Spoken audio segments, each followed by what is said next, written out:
Naam, habari za wakati huu, karibu tena tuendelee kubadilishana taarifa mbalimbali. Pasina shaka upo salama kabisa. Tanzania yasikitishwa na azimio la bunge la Ulaya kuhusu kesi ya mwenyekiti wa chama cha demokrasia na maendeleo Chadema Tundu Lissu, kesi ya uhaini lakini pia kesi ya uchochezi, ambazo kesi zote hizo anakabiliwa nazo Tundu Lissu. Bunge la Ulaya katika azimio lake limeitaka serikali ya Tanzania kumwachilia mara moja Tundu Lissu, lakini pia limehimiza serikali kuacha kuingilia mambo ya mahakama. Hatimaye serikali ya Tanzania imeeleza kusikitishwa kwake kwa azimio la bunge la Ulaya la baadhi ya watendaji wa kimataifa kutoa maamuzi kwa kuzingatia taarifa ambazo sio kamili. Tanzania imesema imezingatia azimio ambalo lilipitishwa na bunge la Ulaya tarehe 8 ya mwezi wa 5 mwaka 2025 kuhusu taratibu za kisheria zinazoendelea nchini Tanzania.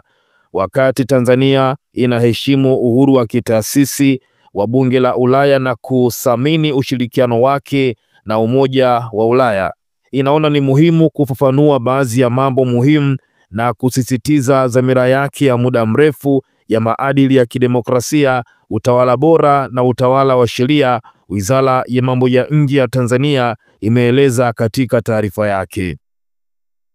Imesema Tanzania tangu mwezi wa 3 mwaka 2021 imefuata mageuzi mapana ya kisiasa na kisheria chini ya falsafa 4 za maridhiano, ustahimilivu, mageuzi na ujenzi upya. Marekebisho haya yameleta matokeo yanayoonekana, ikiwa ni pamoja na kurejeshwa kwa uhuru wa kisiasa, upanuzi wa uhuru wa kiraia, kuimarishwa kwa uhuru wa vyombo vya habari na kupitishwa kwa sheria mpya za uchaguzi Machi mwaka 2024, ambayo ilisababisha kuanzishwa kwa Tume Huru ya Taifa ya Uchaguzi.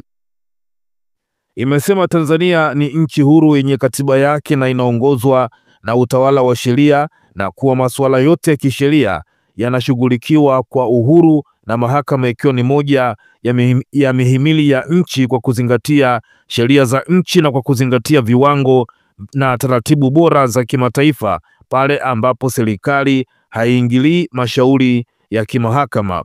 Kwa hiyo kauli zinazoashiria au kuhimiza uingiliaji kati wa watendaji katika kesi zinazoendelea si tu kwamba hazifai, bali pia ni kinyume na kanuni ya uhuru wa kimahakama kama ilivyoainishwa katika katiba ya Tanzania na inavyotetewa na Umoja wa Ulaya, imeeleza katika taarifa yake. Ni kuhusu kesi ya Tundu Lissu, lakini pia maazimio ya bunge la Ulaya.